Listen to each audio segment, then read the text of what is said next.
Hi, and welcome back to our Finding Better podcast. My name is John Suzuki, and I am your host. This is a podcast where we share experiences, real life experiences of real life people.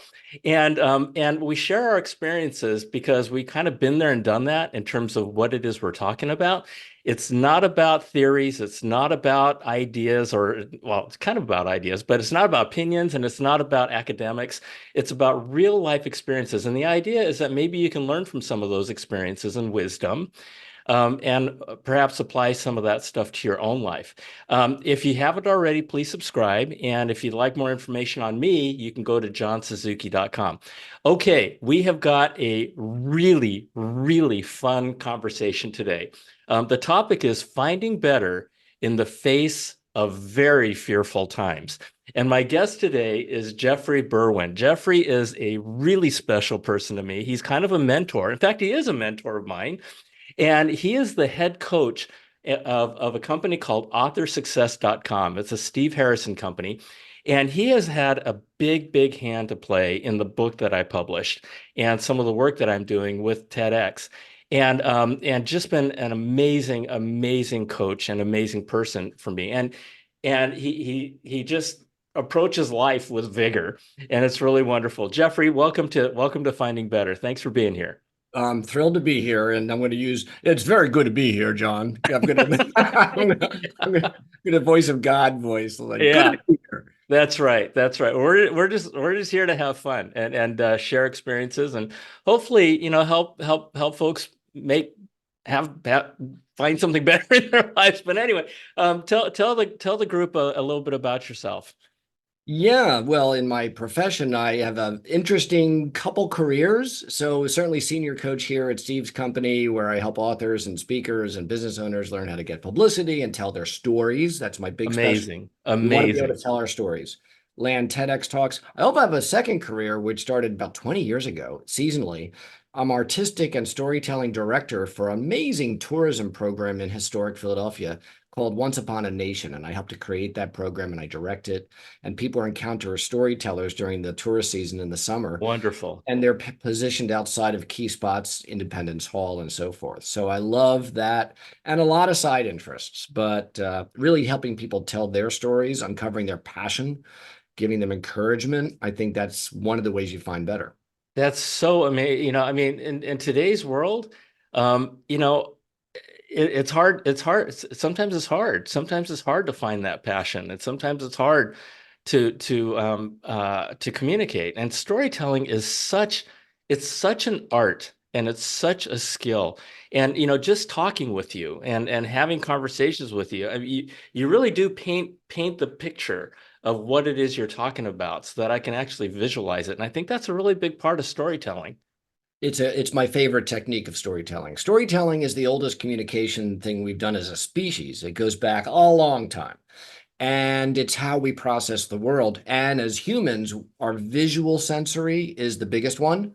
So when you're telling stories, your job is to time travel back the listener back with you. And you're painting Right. pictures in a movie so we could see it, so we could smell it, taste it, touch it, whatever is appropriate. It's almost like movie making for the imagination.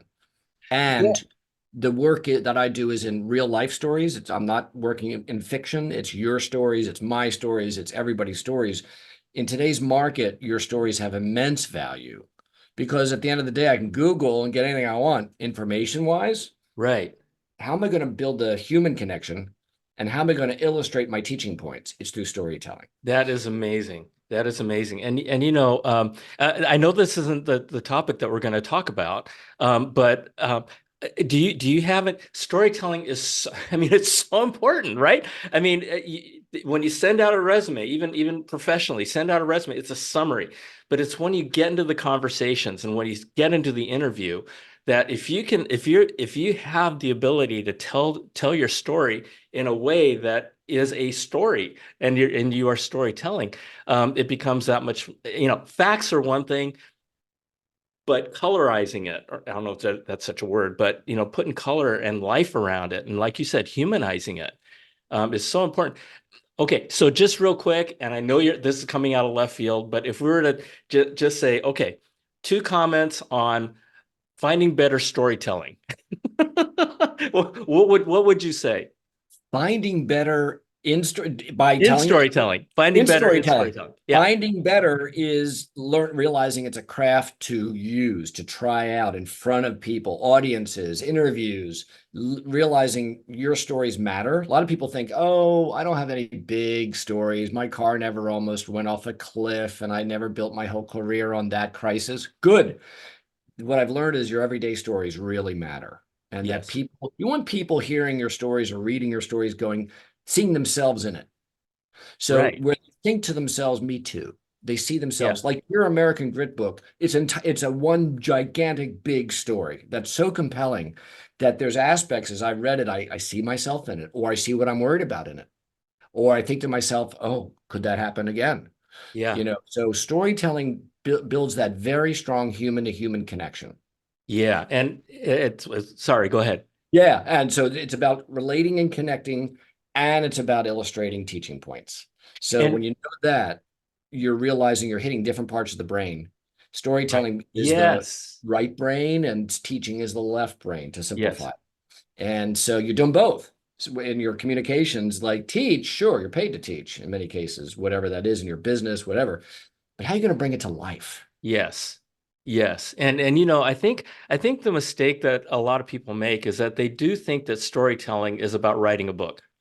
And or they think that it's this big thing.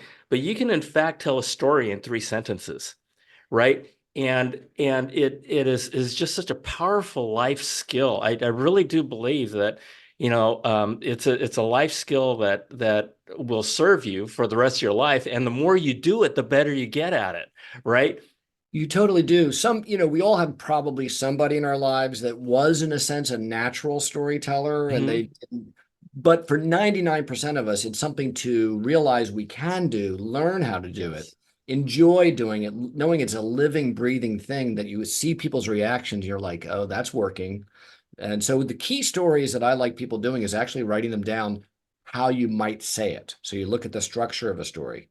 A Yes. great example in one sentence of, in a way, the springboard into a story is this a famous one is like, everything was fine until it wasn't.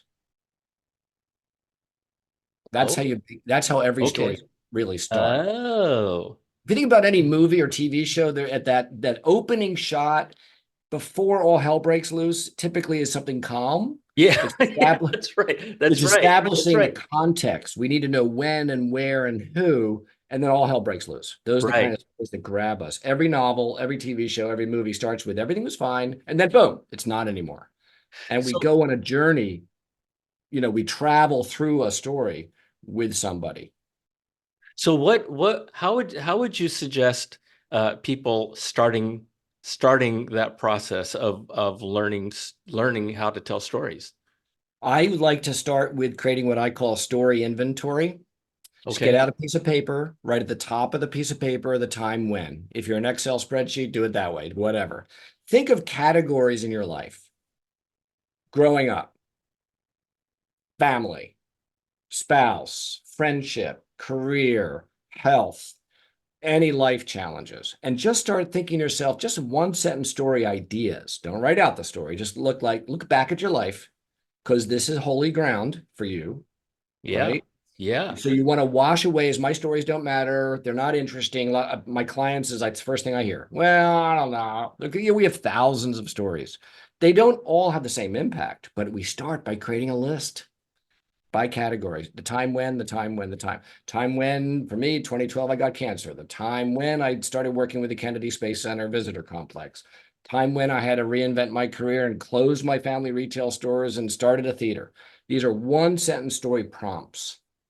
It starts from there. Just come up with a list. And as you look back in your life, your stories are the ones that are most impactful in most cases. Then you're like, oh, because we forget Yeah. stories. Yeah, Forget totally. we went through something. I keep a milestone list. I don't journal, but for about 15 years now, every year I keep what just says, like this year, 2024 milestones. And it's just one sentence, date, and the thing I want to remember, good or bad. Yeah. So Wonderful. those are my story prompts, depending on need. So if I'm doing a workshop and I'm in front of entrepreneurs, I may look back on my milestone list, which is my story list in a sense. Yeah.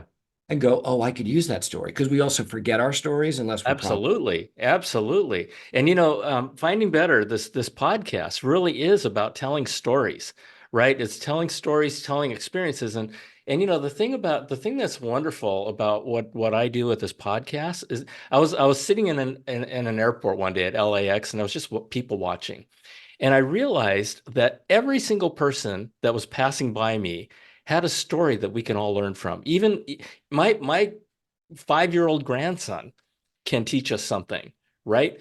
And it's a story. It's a story, and teaching is storytelling, and so it's just wonderful. But thank you for that, because I think that's such a life skill that if people can become pretty proficient at, it's just going to make a lot of things happen It's a in game really good changer. ways. Hmm. As I say, as There like you go. That's it. That's it. it is a It's a game game changer. changer. The cliche is facts tell, stories sell. So I like to say storytelling is the glue which holds everything together. Your book, your interviews, your speaking, your website, every networking, meeting people, doing things. You bet. Your stories and storytelling as a craft holds it all together because guess what? That's what we want.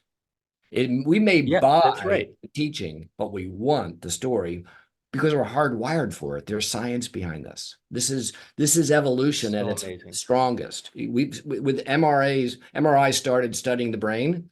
They started watching the brain when information versus stories came, and the deepest, oldest parts of our brain lit up when stories were being told. Different parts of our brain lit up when it was straight data, statistics, information, advice. So Really. when you're telling your stories, you're doing something which I believe they call mirroring, Uh-huh. neural coupling. So there's actually this is not some soft skill. It's actually very scientific. Now there's a way Wow. to tell our stories, Yeah. but Yeah. it's really essential. Not that I'm excited about it, but Yeah. we Yeah, need to that's tell our right. stories. It's wonderful. It's wonderful. Facts tell, stories sell. I love that. I love that. I'm gonna write that down as soon as we're done.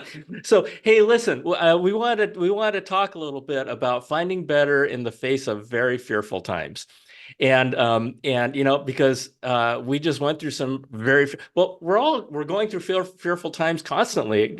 Especially these days, it seems like.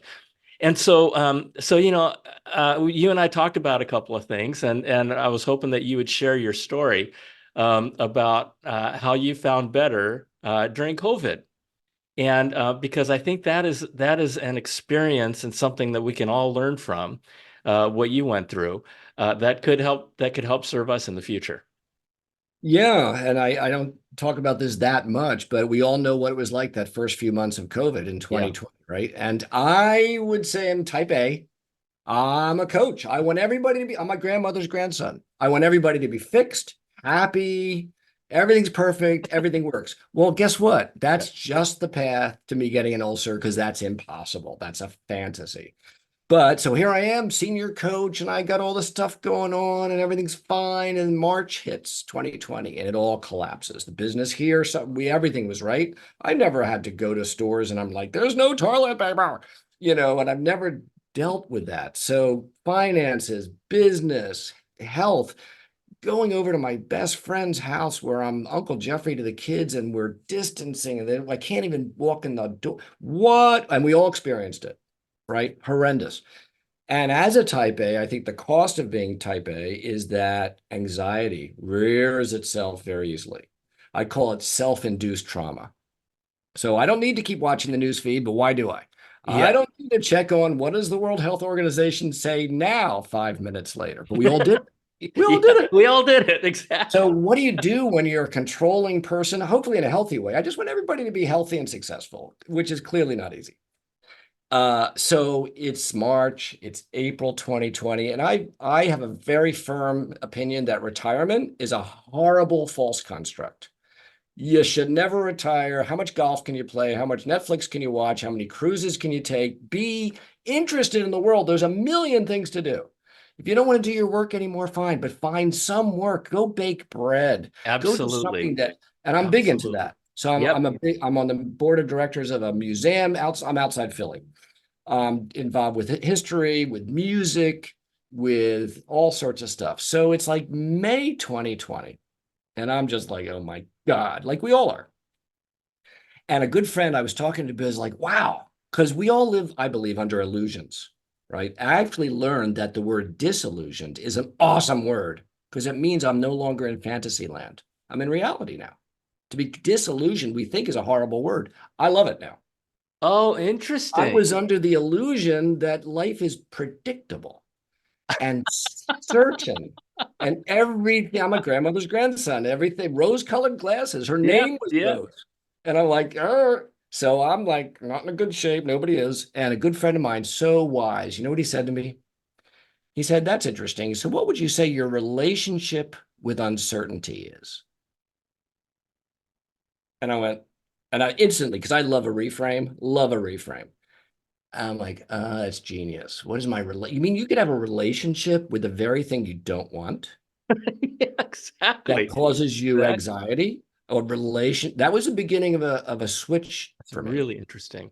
And then I started studying something. I came across a word that I found very interesting. It's called, it's a phrase, liminal space, Liminal, liminal space. I'm like, what's that? So I looked it up. That's my Googling Uh-huh. what Yeah. gesture. Looked it up. And what it really actually means is the spaces between things. Liminal Okay. space is a threshold. Basically, it's that periods of uncertainty. And where I translated in my head visually is like, oh, it's the hallway between rooms. And then I thought to myself, all right, we're so anxious in this society is get to the next room, get to the next room, get Yeah, to the next yeah, that's state, get to right. the next That's right. job, get to, right? That's right. And That's we don't right. want to be in the hallway. Well, yeah, we don't even think about being in the room we're in, We let alone the don't. hallway, right? We don't. Yeah. And so, Yeah. so I said to myself, so a lot of saying to myself, oh, well, hallways are rooms. But the gay idea Okay. of and that experience, hearing that game changer is like, what's your relationship with uncertainty Yeah. already completely down. I was like, wait a minute. And then I started studying liminal space, which is threshold space. It's between things. And I just started. And then the last part of what I realized, and as I pivoted out of that panic and an anxiety, is Uh-huh. like, wait a minute, I'm a businessman, but I'm also an artist in a sense. Uh-huh.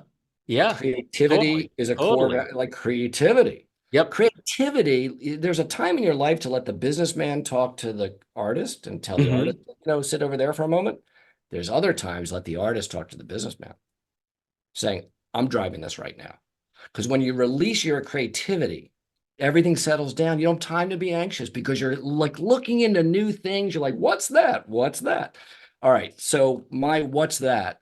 Fast forward a few months later, it's December 2020. And I'll buy any book that has to do with farming, nature, animals. I'll buy any book.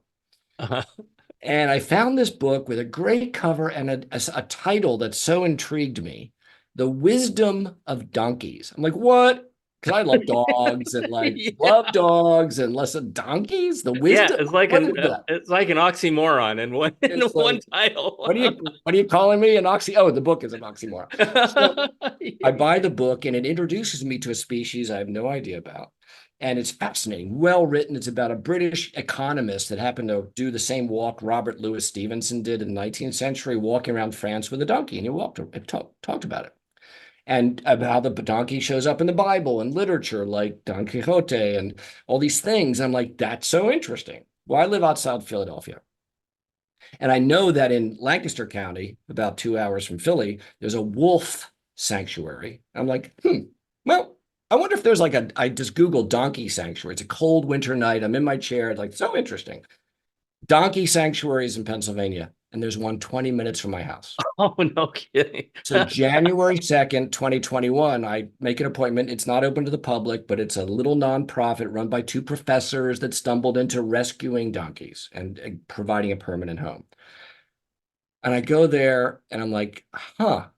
Well, I'm now 3 years into being there every weekend, doing hours of barn duty, scooping poop, petting long ear, learning about a species, realizing that they're fun, charming, curious, or like doggy horses.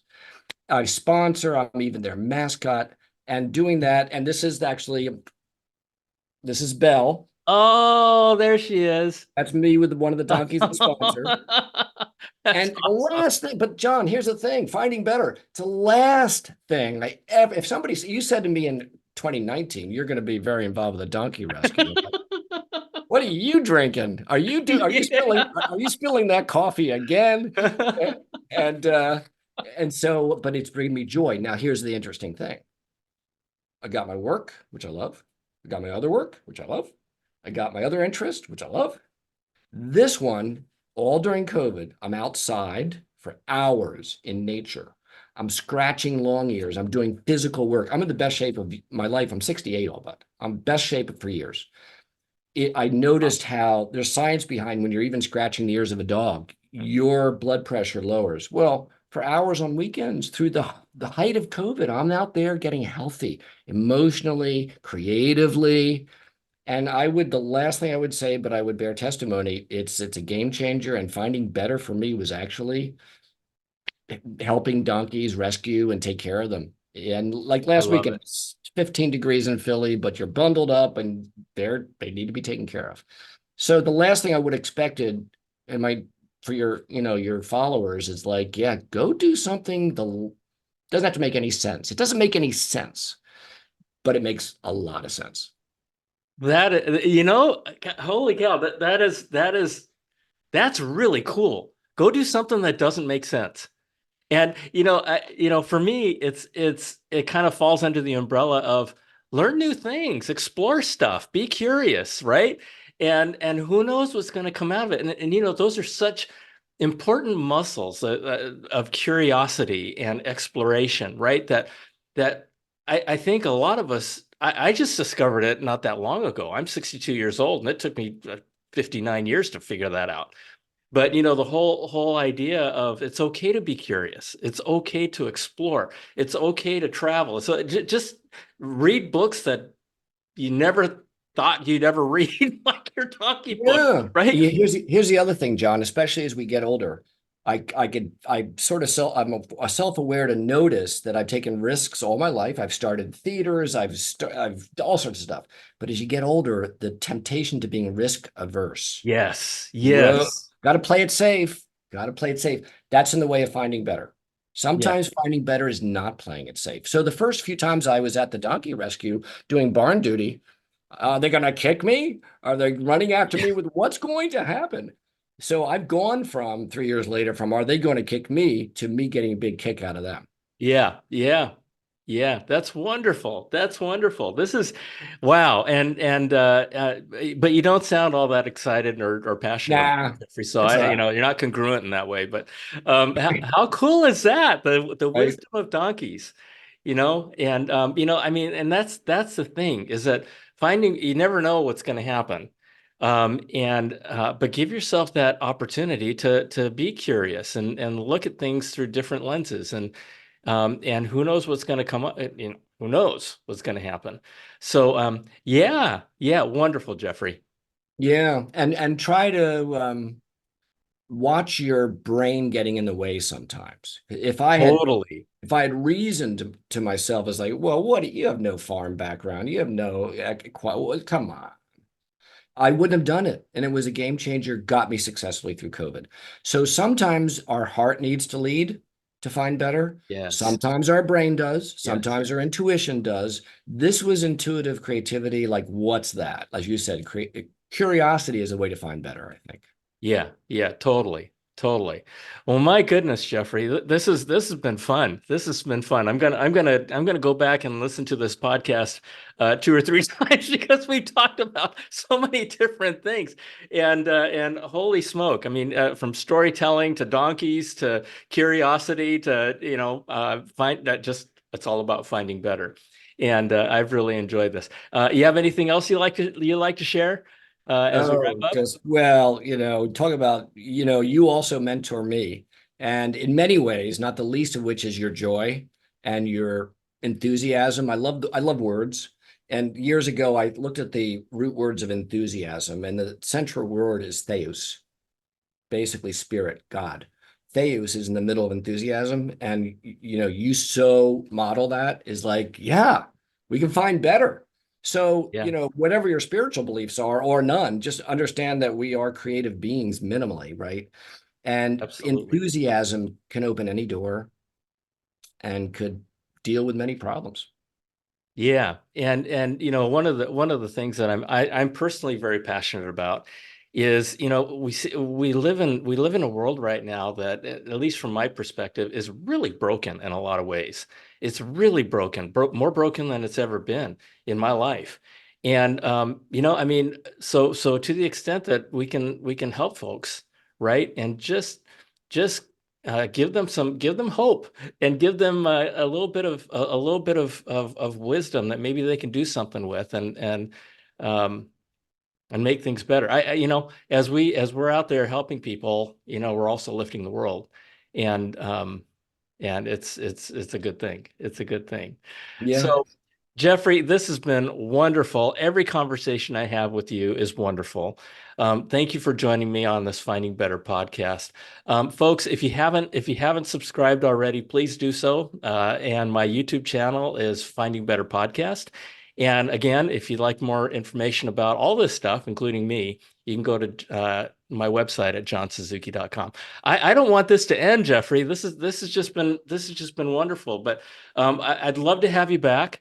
You have so much to share and give to the world, and yeah, if you're up for it, I'm I'd up love to have you for it. back. And of course, you have to come east and start scooping poop with me because, we've been sharing the poop, but there's That's another it. kind of poop. That's it. I love animals. I would love to learn about donkeys and understand how to have an awesome relationship with them.